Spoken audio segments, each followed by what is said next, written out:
사랑하는 여러분, 하나님의 은혜와 평강이 오늘도 여러분 안에 가득하기를 주님의 이름으로 축원합니다.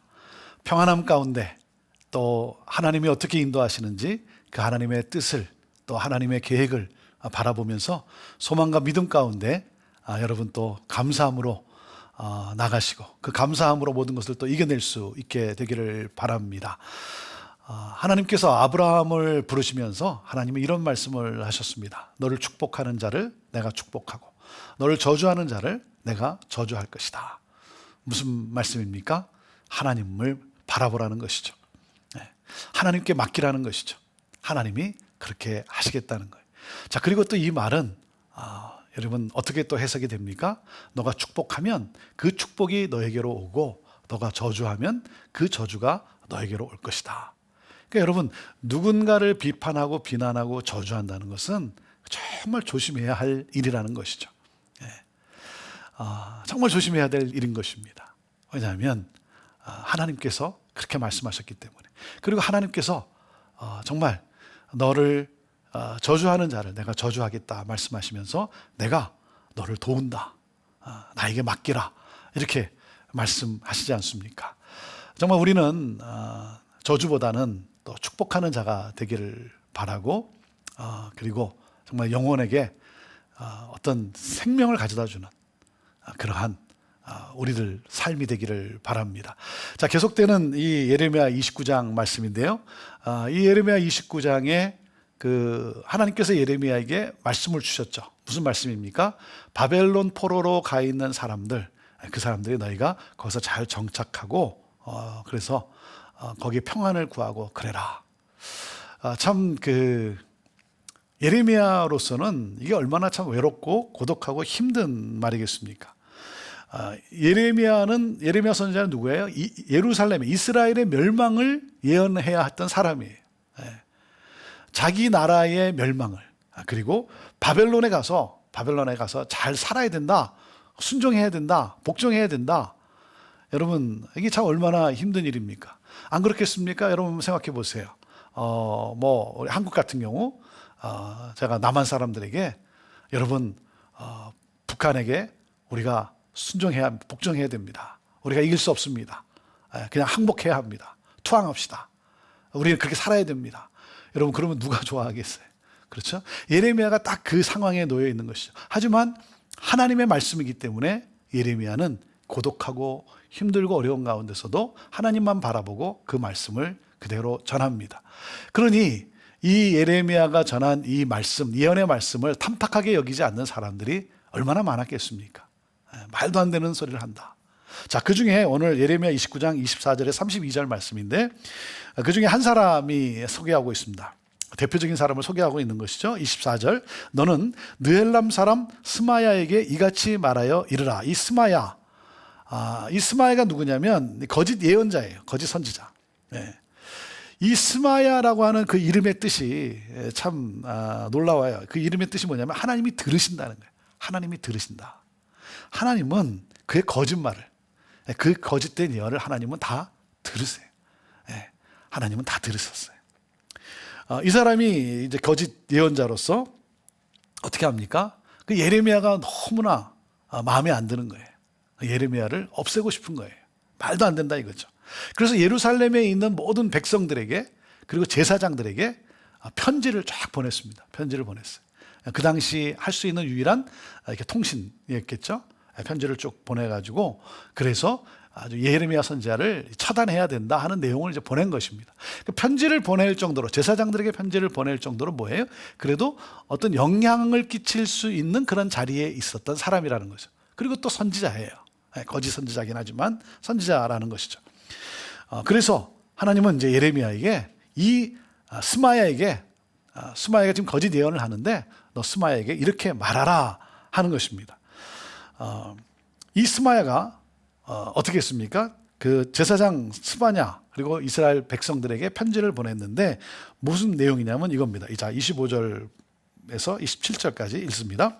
만군의 여호와 이스라엘의 하나님께서 이와 같이 말씀하여 이르시되 내가 내 이름으로 예루살렘에 있는 모든 백성과 제사장 마야세야와 아들 스바냐와 모든 제사장에게 글을 보내 이르기를 여호와께서 너를 제사장 여호야다를 대신하여 제사장을 삼아 여호와의 성전 감독자로 세우심은 모든 미친 자와 선지자 노릇을 하는 자들을 목에 씌우는 나무 고랑과 목에 씌우는 쇠고랑을 채우게 하심이오늘. 자, 지금 그 제사장들에게 백성들에게 편지를 보냈는데 대표적인 사람이 누구예요? 제사장 스바냐를 이제 지목해서 말씀하고 있습니다. 그러니까 제사장 스바냐에게 이제 그 편지가 간 거죠. 그래서 이제 하나님의 예언의 말씀이다. 그런데 아니죠. 아니죠. 자신의 사견 아닙니까? 그런데 꼭 이렇게 거짓 이 예언자들 보면 하나님이 이렇게 말씀하셨다.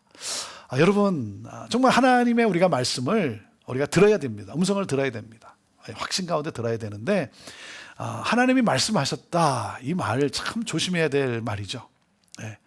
이렇게 해서 사람을 굉장히 이렇게 그 누르는 자기의 마치 어떤 종같이 이렇게 쥐고 흔드는 그런 아주 거짓된 자들도 참 많습니다. 또 그런가 하면 나는 하나님의 음성을 들었다, 하나님이 나에게 말씀하셨다, 너무 이렇게 쉽게 말하는 그런 성도들이 있어요. 저에게 상담을 이렇게 요청하고 찾아온 분들 중에 이렇게 말씀하는 분들이 있어요. 하나님이 제게 이렇게 말씀을 하셨는데요, 하나님 말씀하셨습니다. 그러면서 이렇게 얘기를 하는 거예요. 그럼 목사님 어떻게 생각하십니까? 아니 제가 뭘 어떻게 생각합니까? 하나님 말씀하셨다는데. 그 제가 거기에 반하는 얘기를 하면 하나님과 정면으로 대항하는 거 아니겠습니까? 제가 생각할 때는 제가 또 판단하고 기도할 때는 그건 아닌 것 같은데, 하나님은 그렇게 말씀하지 않았을 텐데. 근데 하나님 말씀하셨다고 하니까 제가 뭐 할 말이 없는 거죠. 그러세요? 뭐 알겠습니다. 뭐 하나님 말씀하셨다고 하니까 뭐 그렇게 뭐 해야지 어떻게 합니까? 뭐 이렇게밖에 할 수 없는 건 아니겠습니까? 그러니까 굉장히 좀 조심해야 되는 거죠. 하나님이 이렇게 말씀을 내게 주신 것 같습니다. 내 느낌에, 내 마음에 하나님이 이렇게 말씀하시지 않았는가 느껴집니다 라고 할 때 우리가 좀 더 열린 마음 속에서 우리가 서로 같이 대화를 나누고 진지한 대화 속에서 정말 하나님의 뜻을 또 추구할 수 있는 것이죠. 참 그래서 이 하나님의 이름을 우리가 거론할 때는 정말 조심해야 하는 것이죠. 자, 지금 이 스마야가 아주 그 예레미야에게 단단히 화가 나고 어떻게든지 예레미야를 없애고 싶었던 것입니다. 그래서 뭐라 그래요? 예레미야가 거짓 선지자라는 거죠. 미친 자라는 거예요. 그러면서 이 제사장 스바냐에게 왜 이 거짓 선지자를 책망하지 않느냐? 그거 뭡니까? 너를 감독관으로 세웠는데, 제사장 감독관으로 세웠는데 너 직무유기한 거 아니냐? 직무태만이다. 뭐 이런 것이죠. 그러면서 예레미야를 처벌하라 하는 거예요. 근데 여러분, 이 스마야가 하나님의 말씀이다 그렇지만 사실은 자기의 욕망을 따라서 말하는 건 아니겠습니까? 자기의 욕망을 따라서 하나님 말씀했다고. 뭐예요? 하나님을 두려워하지 않아요. 하나님을 두려워하지 않아요. 마치 하나님이 없는 것 같이 하는 거예요. 사랑하는 여러분, 우리가 세상을 살아가면서 또 우리가 이 시대를 살아가면서 우리가 두려워해야 될 것은 세상의 어떤 재앙이나 세상의 어떤 이런 것들이 아니라 뭡니까? 우리가 정말 두려워해야 할 분은 오직 하나님 한 분이에요. 하나님을 두려워할 수 있을 줄 알아야 됩니다. 하나님이 없는 것 같이 행동을 합니다. 그래서 이제 이렇게 말을 합니다. 27절, 이제 내가 어찌하여 너희 중에 선지자 노릇을 하는 아나돗 사람 예레미야를 책망하지 아니하느냐. 선지자 노릇하고 있다는 거예요. 이 사람은 거짓 선지자다. 왜 이 사람을 너가 책망하지 않느냐, 처벌하지 않느냐라고 하는 것이죠. 여러분, 우리가 살아가면서 때로는 또 조롱을 받을 때도 있고 멸시를 받을 때도 있고 또 공격을 당할 때도 있지 않습니까? 모함 당할 때도 있습니다. 참 그것이 이 땅이 죄성이 가득한 세상이기 때문에 우리가 또 피해갈 수 없는 그러한 상황이죠. 그럴 때 여러분, 우리의 주인이 되시고 우리의 인생의 주관자가 되시고 나를 아시는 하나님, 그 하나님의 음성을 듣기를 사모하고 그 하나님을 많이 묵상하면서 여러분 또 이겨나갈 수 있게 되기를 바랍니다. 28절입니다. 그가 바벨론에 있는 우리에게 편지하기를 오래 지내야 하리니 너희는 집을 짓고 살며 밭을 일구고 그 열매를 먹으라 하셨다 하니라. 이 예레미야가 거기서 뭐 오래 살게 될 것이다. 그러니까 일상생활에 열심히 해라 이렇게 보내왔는데 이게 말도 안 되는 일이다. 왜? 2년 안에 끝난다. 2년 안에 끝난다. 29절입니다. 제사장 스바냐가 스마야의 글을 선지자 예레미야에게 읽어서 들려줄 때에, 자, 그래서 이 제사장 스바냐에게 편지를 보냈는데 어떻게 됐습니까? 이 스바냐가 예레미야에게 그 편지를 읽어주는 거예요. 그러니까 아마 예레미야는 이런 모함, 이런 그 어떤 계략, 이것을 이렇게 본인이 몰랐다는 거겠죠. 그러니까 제사장 스바냐가 그 글을 읽어줍니다. 참 제사장 스바냐가 뭡니까? 예레미야에게 상당히 우호적이었다는 거게 되겠죠. 그리고 예레미야를 더 신뢰했다는 말이 되겠죠. 그래서 이게 예레미야에게 보여준 거예요. 여러분, 우리가 모함도 당하고 또 어려움도 처하긴 하지만 그래도 보면 뭡니까? 하나님께서 우리를 또 돕는 사람을 예비해 두셨다는 거예요. 네, 우리를 돕는 사람. 그래서 이렇게 동역자라는 것이 굉장히 참 중요합니다. 함께하는 사람. 여러분, 기도에 동역자가 있어야 돼요. 그렇죠? 힘들고 어려울 때 정말 마음을 같이 해서 기도해 줄 수 있는, 함께 울며 함께 웃어줄 수 있는 기도의 동역자가 중요한 것입니다. 그래서 여러분, 커뮤니티가 중요하다는 거예요. 네. 우리 교회로 하면 이제 순인데 순이 굉장히 참 중요합니다. 거기서 함께 위해서 기도해주고 격려해주는 그런 신실한 동역자. 하나님은 돕는 사람을 하나님은 예배해 두셨고, 그리고 힘든 상황 속에서 이렇게 하나님께서 돕는 사람을 보내서 도와주신다라고 하는 것이죠. 자, 30절 31절입니다. 여호와의 말씀이 예레미야에게 임하여 이르시되 너는 모든 포로에게 전언하여 이르기를 여호와께서 느헬람 사람 스마야를 두고 이같이 말씀하셨느니라. 내가 그를 보내지 아니하였거늘 스마야가 너에게 예언하고 너에게 거짓을 믿게 하였도다. 자, 참 굉장히 그 억울하고 힘들고 어려운 때예요. 여러분, 중상모략을 당하지, 이간질을 하고 말이죠. 여러분, 이때 이런 말을 들으면 어떻게 잠이 옵니까? 잠이 안 오지 않습니까? 참 얼마나 힘듭니까? 참 고독한 밤이고 캄캄한 밤이고 정말 어찌할 바를 모르는 그러한 상황 아니겠습니까? 그런데 여러분, 그때 뭐예요? 그때 하나님이 임하여 이르시되, 하나님께서 그때 말씀하셨다는 거예요. 하나님이 개입해 주신다. 하나님의 타이밍, God's 타이밍이에요. 여러분, 하나님의 시간은 결코 늦은 적이 없습니다. 힘들고 어려울 때 그때 다가오셔서 말씀하시는 하나님. 감당할 수 있도록, 우리가 지쳐 쓰러지지 않도록 오셔서 우리를 일으켜 주시는 그 하나님. 그 하나님이 너무 좋은 거예요. 나를 아시는 하나님. 그렇죠? 이 모든 사건을 아시는 하나님. 그래서 하나님이 말씀을 하시는 거예요. 뭐라고 말씀했습니까? 하나님이 내가 이 스마야를 보내지 않았다. 하나님이 보내지 않았다는 거예요. 그럼 끝난 거예요. 끝난 거 아닙니까? 백성들에게 이렇게 말하라는 것이죠. 예레미야를 공격을 했습니다. 예레미야가 누굽니까? 하나님의 사람 아닙니까? 하나님의 사람을 공격했다는 것은 하나님을 공격했다는 것이죠. 여러분, 하나님께서, 그래서 하나님이 개입하세요. 그래서 전쟁은 하나님께 속한 것이다라는 거예요. 여러분, 억울하고 잠이 안 오고 그러지만 그러나 분명한 사실은 뭡니까? 하나님께서 마침내 승리케 하실 것이다라고 하는 것이죠. 그래서 저도 때로 힘들고 어려울 때는 내가 나서서 이것을 풀려고 그러면 참 이게 어려워져요. 더 엉키기도 하고. 그럴 때마다 무릎을 꿇고, 하나님, 나는 어떻게 할 수가 없습니다. 하나님이 하셔야 됩니다. 하나님 도와주시죠. 하나님께 맡기는 것이죠. 그럴 때 하나님께서, 모든 지혜에 뛰어나신 하나님께서 그것을 풀어주시고 또 승리케 하시는 그런 놀라운 역사를 우리가 경험하지 않습니까?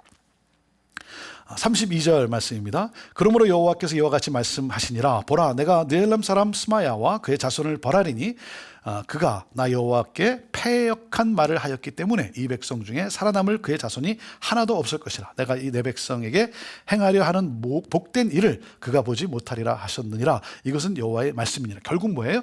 하나님께 패역한 말을 했다는 거죠. 하나님을 업신여겼다는 거죠. 하나님을 공격했다는 것입니다. 그래서 하나님께서 심판하신다는 거예요. 사랑하는 여러분, 하나님이 알아서 심판하신다는 거예요. 알아서 심판하신다. 하나님께 맡기는 것이죠. 하나님께 맡기고 뭡니까? 하나님의 심판이 임하게 될 텐데, 그러면 참 너무 불쌍해 보이는 거예요. 저 사람 저렇게 하면 안 되는데, 저 사람 나를 이렇게 해코지하고 중상모략하고 그러면 하나님이 저 손 대시는데, 그래서 또 위에서 기도하는 거예요. 너무 불쌍하니까. 그렇죠? 국률한 마음으로. 하나님이 심판하시는데 이 거짓, 이 비방자의 최후가 어떻습니까? 개인만이 아니라 뭐라 그랬어요? 자손도 모두 처형한다는 거예요. 그리고 복된 일을 보지 못한다는 거죠. 그것은 무슨 말입니까?